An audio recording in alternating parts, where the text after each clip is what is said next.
Querido, quero convidar você a abrir a sua Bíblia lá no livro de Atos dos Apóstolos, capítulo de número 13.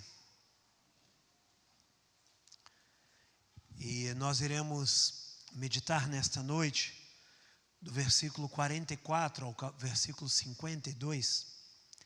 Atos capítulo 13, a partir do versículo 44 até o final do capítulo. E eu gostaria de falar sobre o tema que o texto nos traz, expondo o texto, avançando com alegria, com base na palavra do Senhor. Diz assim a palavra do Senhor: no sábado seguinte, afluiu quase toda a cidade para ouvir a palavra de Deus. Mas os judeus, vendo as multidões, tomaram-se de inveja e, blasfemando, contradiziam o que Paulo falava. Então Paulo e Barnabé, falando ousadamente, disseram: cumpria que a vós outros, em primeiro lugar, fosse pregada a palavra de Deus. Mas posto que a rejeitais e a vós mesmos vos julgais indignos da vida eterna, eis aí que nos volvemos para os gentios.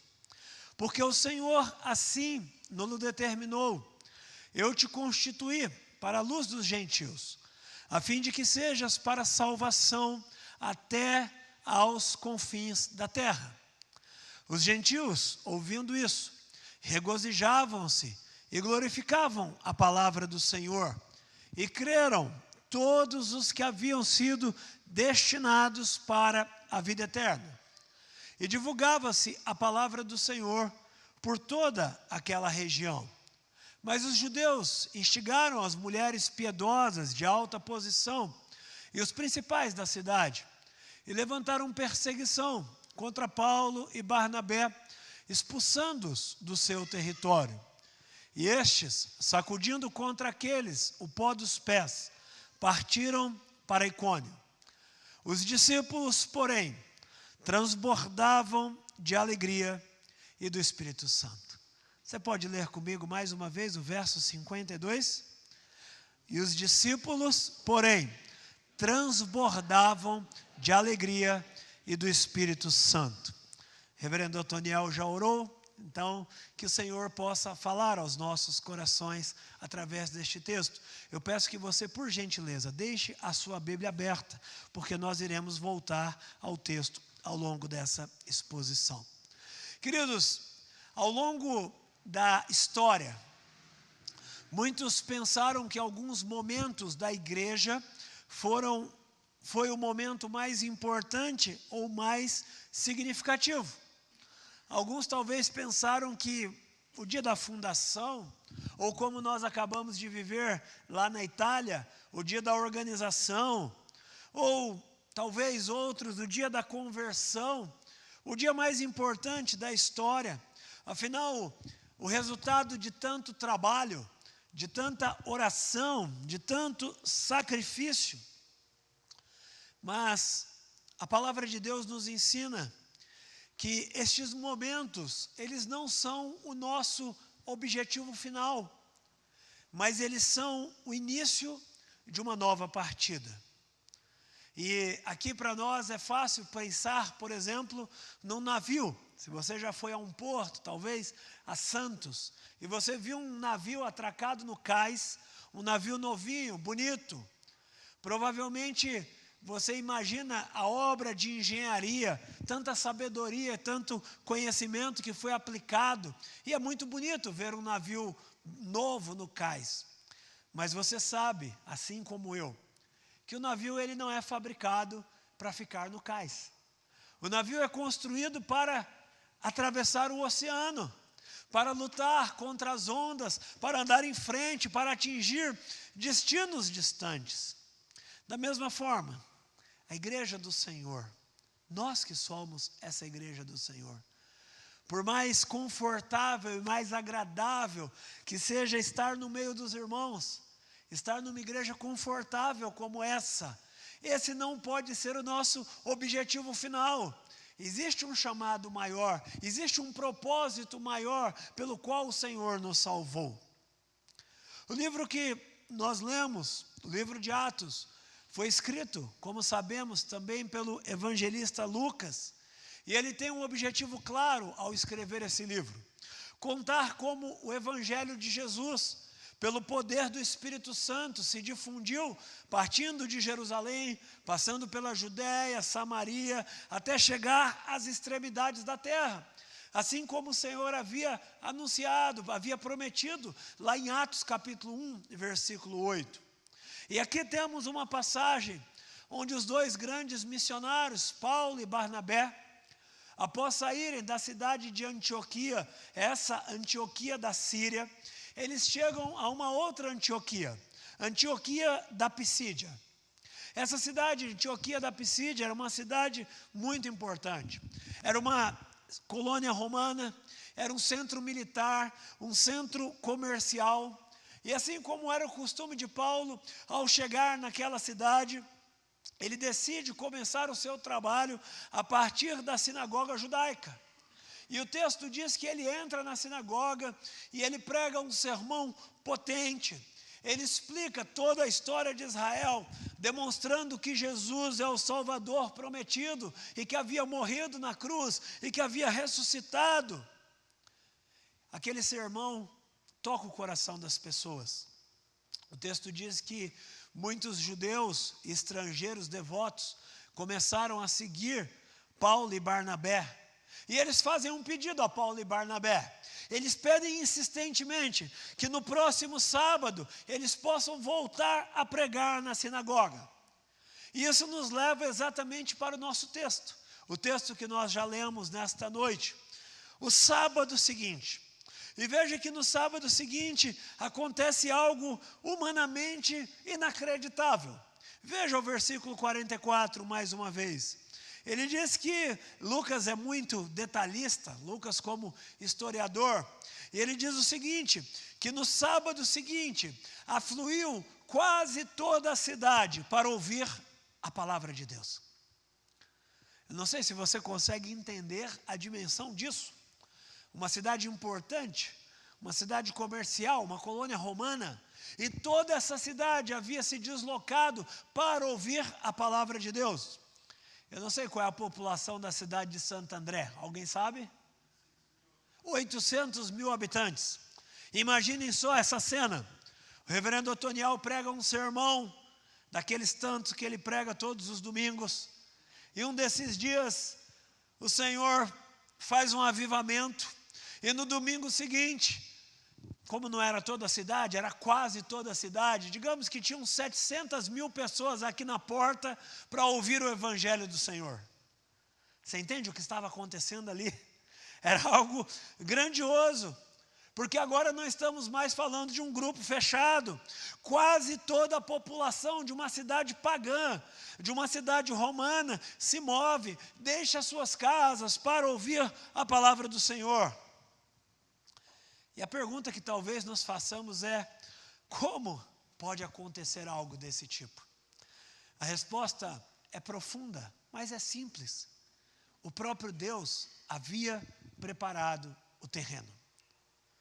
Assim como nós contemplamos ali em haste, e como eu fiz questão de dizer na minha apresentação, o próprio Deus havia preparado o terreno. O próprio Deus havia separado os eleitos para ouvir a mensagem do Evangelho.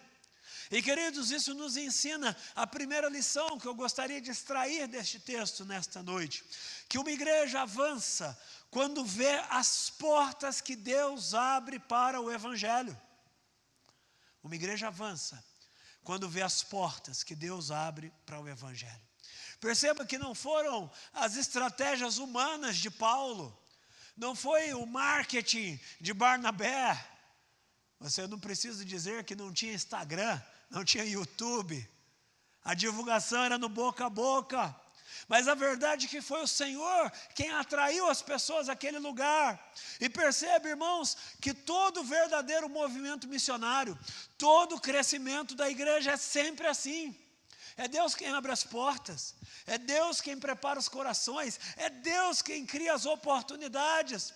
Agora preste bem atenção, sempre que Deus abre portas, isso exige servos prontos para atravessar essa porta com coragem. Por muito tempo, nós nos perguntamos por que não deu certo ir para a brecha. Porque o Senhor havia aberto uma porta em haste. Porque o Senhor tinha planos melhores do que os nossos. E é assim que a igreja do Senhor avança. É o Senhor quem prepara os corações. É o Senhor que faz com que a mensagem do Evangelho possa cair em boa terra e possa frutificar. Mas sabe o que é interessante? É que nem todo mundo fica feliz com o sucesso. Veja o que diz o versículo 45. Mas os judeus, vendo as multidões, tomaram-se de inveja e, blasfemando, contradiziam o que Paulo falava. Os líderes daquela região, eu acho que vendo aquela multidão de pessoas, eles se encheram de inveja. E talvez eles pensaram, não é possível, a gente está aqui há anos, falando todos os sábados, e é meia dúzia de gato pingado. Aí vem 2 estrangeiros aqui, que nunca pisaram nessa terra, e agora todo mundo corre atrás deles. Eles foram tomados de inveja. Em vez de louvar a Deus, porque tinham pessoas querendo ouvir a verdade, eles se opõem, eles insultam. Mas o que é mais interessante, é porque diante deste ataque, Paulo e Barnabé não se assustam. Eles não ficam na defensiva. Veja o que diz o versículo 46. Ele diz, então Paulo e Barnabé, falando ousadamente. Em outras palavras, com coragem. E aí então eles disseram, cumpria que a vós outros, em primeiro lugar, fosse pregada a palavra de Deus. Mas posto que a rejeitais e a vós mesmos vos julgais indignos da vida eterna, eis aí que nos volvemos para os gentios. Aqueles 2 missionários compreenderam uma verdade fundamental. O evangelho não pode permanecer bloqueado por causa da rejeição de algumas pessoas. Se alguém rejeita a graça, a missão não para. A missão vai em frente, busca outros caminhos, continua a caminhar. E para justificar isso, Paulo cita o Antigo Testamento. O livro de Isaías 49, 16, aqui no versículo 47. E ele diz assim, porque o Senhor nos determinou, eu te constituí para a luz dos gentios, a fim de que sejas para a salvação até os confins da terra. Essa profecia de Isaías falava antes de tudo sobre Jesus, o Messias, que é a verdadeira luz. Mas agora Paulo afirma que a igreja também participa dessa missão. Nós não somos a luz, mas nós somos os portadores da luz. Somos nós que anunciamos a luz ao mundo. Somos nós que levamos a luz para aqueles que estão em trevas. A luz que acende, que ilumina as trevas mais densas. A luz do Deus que transformou a minha vida e transformou também a sua vida. Queridos, certamente, existe uma cidade ao redor dessa igreja que precisa ouvir o Evangelho.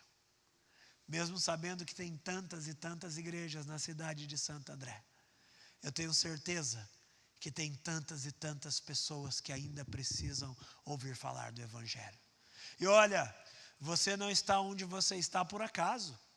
Se o Senhor não te mandou para ir às nações ainda, ou não vai te mandar nunca, mas Ele te colocou num local de trabalho, Ele te colocou numa universidade, Ele te colocou numa família, Ele te colocou numa vizinhança, Ele te colocou talvez num condomínio que é impenetrável pela igreja, mas você já está lá dentro. Compreenda que onde o Senhor te colocou é porque é uma porta que Ele está abrindo para que você possa testemunhar do Evangelho do Senhor. Todos nós somos chamados a essa tarefa. Todos nós temos essa responsabilidade. Tem pessoas perecendo ao nosso redor, sem conhecer aquele que pode salvá-los. Mas a segunda coisa, irmãos, que nós aprendemos nesse texto, é que se uma igreja avança, quando ela vê as portas abertas que Deus abre para o Evangelho. Em segundo lugar, uma igreja avança quando permanece fiel, mesmo diante da oposição. O texto nos mostra uma realidade que é clara para todos nós. O avanço do Evangelho produz sempre uma reação por parte do inimigo. E veja, no versículo 45, nós já vimos a inveja daqueles fariseus, daqueles judeus. Mas no versículo seguinte, no versículo 50, as coisas pioram bastante. Veja, diz assim o versículo 50: mas os judeus instigaram as mulheres piedosas de alta posição e os principais da cidade, e levantaram perseguição contra Paulo e Barnabé, expulsando-os do seu território.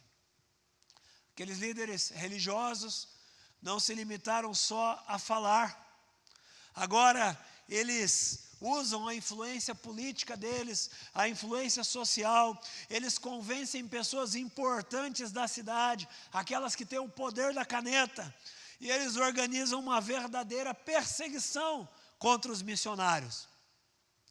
E humanamente falando, o resultado é terrível. Paulo e Barnabé são expulsos daquela cidade, são expulsos da região. Mas, irmãos, isso nos ensina uma lição importante para a nossa vida espiritual. A presença de oposição, a presença de problemas, não significa que a bênção de Deus esteja ausente. Pelo contrário, muitas vezes é exatamente o oposto. Pensem bem, Satanás não está preocupado com uma igreja preguiçosa. Satanás não está preocupado com uma igreja cômoda, que está parada, que não incomoda ninguém. Se uma igreja não faz nada para salvar almas, o inimigo deixa essa igreja em paz. Mas é óbvio que quando uma igreja começa a evangelizar, quando uma igreja começa a orar seriamente, quando essa igreja começa a discipular, quando começa a testemunhar com poder, o inimigo começa a resistir. Irmãos, toda a história da salvação foi assim. Todos servos de Deus, chamados por Deus, foram também rejeitados. Lembre de José, o homem que foi levantado por Deus para preservação do povo de Deus, foi rejeitado por seus irmãos, foi vendido como escravo. Lembre de Moisés, o homem que Deus usou para levar o povo do Egito à terra prometida, foi continuamente contestado pelo povo. E o povo dizia, era melhor a gente ter ficado no Egito. Mas não só eles, os profetas foram perseguidos e mortos. O próprio Jesus Cristo, nosso Senhor, foi crucificado. Os apóstolos sofreram todo tipo de aflição. Contudo, irmãos, apesar de toda a oposição, o reino de Deus nunca foi detido. As prisões, as ameaças, as expulsões não puderam deter o poder do Evangelho. Ah, irmãos, eu quero dar uma má notícia, mas uma alegre notícia. Se essa igreja continuar a crescer numericamente e espiritualmente, os desafios irão aumentar. Mais problemas irão chegar. Porque se o Evangelho toca a vida das pessoas que estão para fora desses muros, vai haver resistência. Se nós vivermos de modo santo, de modo coerente da palavra de Deus, nós seremos criticados, seremos ridicularizados às vezes no meio da nossa família, no nosso trabalho, nós não seremos compreendidos, nós seremos criticados, mas nada disso deve nos desencorajar, porque a igreja, ela não pertence a nós, a igreja pertence a Cristo Jesus. E Ele mesmo prometeu que edificaria a sua igreja e as portas do inferno não prevaleceriam contra ela. É o próprio Jesus, é o próprio Deus que cuida da sua igreja, que preserva o seu povo, mesmo em meio a lutas, mesmo em meio a oposição, mesmo em meio a dificuldades. Mas em terceiro lugar, uma igreja avança quando está cheia do Espírito Santo. Irmãos, se nós olharmos para essa história com olhos humanos, o fim dela parece uma derrota total.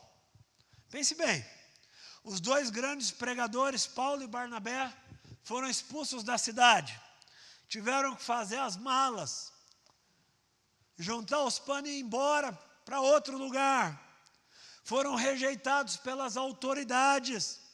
Mas veja o que Lucas, dirigido pelo Espírito Santo, como ele conclui esse capítulo. No versículo 51 ele diz assim: e estes, sacudindo contra aqueles o pó dos pés, partiram para Icônio. Esse gesto de sacudir o pó dos pés era muito claro na época. O próprio Senhor Jesus havia dito isso aos discípulos quando mandou que eles saíssem de 2 em 2 pregando o Evangelho. E ele disse que onde a mensagem não fosse aceita, eles deveriam bater o pó dos pés. Em outras palavras, significava que eles já haviam cumprido o seu dever. Eles haviam feito a parte deles.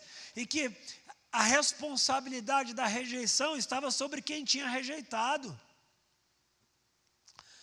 Mas sabe o que toca o meu coração? É a atitude do coração daqueles missionários. Porque Paulo e Barnabé, eles não ficam bloqueados nas suas frustrações. Eles não passam os dias chorando pelo passado, lamentando-se. Eles podiam, e eu penso que se fosse eu, talvez eu ficaria desse jeito. Ah, Senhor, mas estava tão bom. A igreja, a cidade toda estava nos ouvindo. Senhor, a gente estava fazendo a tua obra.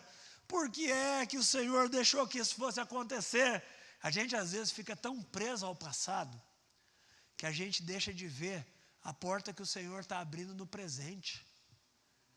As coisas boas que o Senhor já fez no passado ficaram no passado, mas Deus tem coisas novas para fazer ainda hoje na sua vida. Na vida dessa igreja. Por isso não fique lamentando o que foi bom no passado. Glorifique ao Senhor pelo que Ele está fazendo e pelo que Ele irá fazer hoje, a partir de hoje, pelas vidas que ainda serão salvas, pelas vidas que ouvirão o Evangelho a partir de você. Irmãos, Paulo e Barnabé não ficam alimentando a amargura do coração. Eles viram a página e eles continuam a missão na cidade seguinte.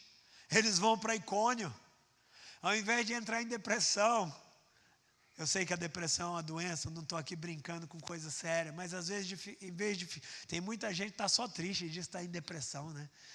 Em vez de ficar no quarto chorando, eles vão adiante, eles vão para a próxima cidade. Se aqui a mensagem foi rejeitada, vamos para Icônio. Tem outras pessoas que podem ouvir a mensagem. Irmãos, e aí chegamos ao versículo 52. Na minha opinião, um dos versículos mais surpreendentes do Novo Testamento. O último versículo deste capítulo 13. Os discípulos, porém, transbordavam de alegria e do Espírito Santo. Note bem o texto. O texto não diz que eles estavam pacientemente aguardando a provação acabar, ou que eles estavam com os dentes cerrados, preparados para a briga. Não, o texto diz que eles estavam cheios de alegria.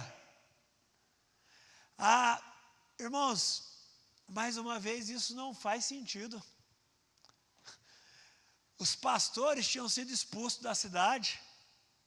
A perseguição tinha acabado de começar. Muitos daqueles irmãos seriam presos, mortos pelo Império Romano. Mas a igreja estava cheia de alegria e do Espírito Santo. E isso talvez nos revela o segredo da vida cristã. Porque a verdadeira alegria nunca depende das circunstâncias externas. A alegria do mundo depende do fato que tudo vá bem, que tenha dinheiro, que tenha saúde, que tenha paz. Mas essa não é a base, este não é o fundamento da nossa alegria. A alegria cristã nasce da certeza inabalável que Deus reina no seu trono, que Deus não perde o controle das circunstâncias, e mesmo as coisas aparentemente ruins que acontecem, elas contribuem para o bem daqueles que amam ao Senhor e são chamados segundo o seu propósito. Essa é a base da alegria cristã. Irmãos, os inimigos podem gritar, as portas humanas podem se fechar, as dificuldades aumentar, mas o reino de Cristo, ele continua a seguir em frente. Cristo continua a salvar almas. O Espírito Santo continua a operar nos corações daqueles que creem. Irmãos, eu encerro nesta noite dizendo que a nossa maior necessidade como igreja do Senhor não é uma estrutura maior, não é termos uma organização mais perfeita. A nossa maior necessidade é uma total dependência do Espírito Santo. O que nós verdadeiramente precisamos como igreja é de mais vida de oração, tanto individual quanto comunitária. O que nós precisamos como igreja é de mais santidade na nossa vida todos os dias, lutar ferozmente contra o pecado que nos assedia. O que nós precisamos como igreja é de mais paixão pela glória de Cristo. O que nós precisamos como igreja é mais amor sincero uns pelos outros e pelas almas que estão perdidas, caminhando longe de Cristo. E por fim, o que nós precisamos como igreja é de mais coragem para testemunhar a nossa fé, sem nos envergonhar do Evangelho que nos transformou. A minha oração é que nós como igreja, e por favor, a igreja não são essas paredes, não são esses bancos, sou eu e você. E a minha oração é que nós como igreja possamos avançar, cheios de alegria, no poder do Espírito Santo, para que tantos outros possam ouvir da maravilhosa salvação que há em Cristo Jesus. Que Ele nos ajude, que Ele ajude a Igreja Presbiteriana Maranata, que Ele ajude a Chiesa Presbiteriana de Haste, até que o Senhor venha, até o dia em que seremos todos reunidos nas bodas do Cordeiro. E nesse dia, a missão da igreja, aí sim, terá encontrado o seu termo final.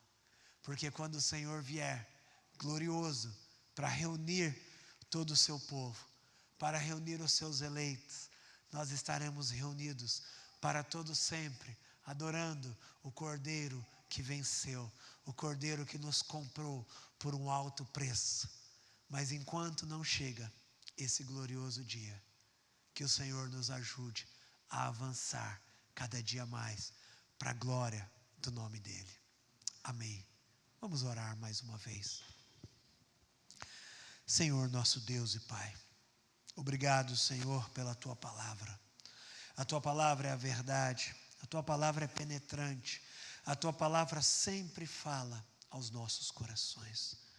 Ó Pai, e agora que ao ouvirmos a Tua palavra, ao exemplo, Senhor, da igreja de Antioquia da Psídia, ao exemplo, Senhor, dos Teus servos Paulo e Barnabé, que nós possamos como igreja do Senhor avançar cheios de alegria, no poder do Espírito Santo, mesmo em meio às dificuldades, mesmo em meio à oposição. Ó Pai, que nós possamos estar comprometidos com a glória do Teu nome, que nós possamos estar comprometidos, ó Deus, em anunciar a Tua salvação para tantos que ainda não Te conhecem, para que o Senhor continue a reunir a comunidade de adoradores que o Senhor está reunindo ao redor do mundo.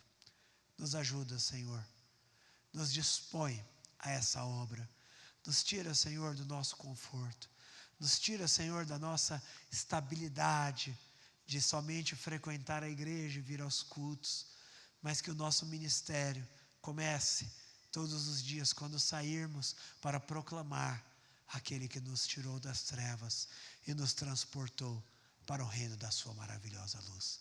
Faz isso, Senhor, na minha vida. Faz isso, Senhor, na vida dos meus irmãos. Nós assim te oramos, em nome glorioso de Cristo Jesus. Amém.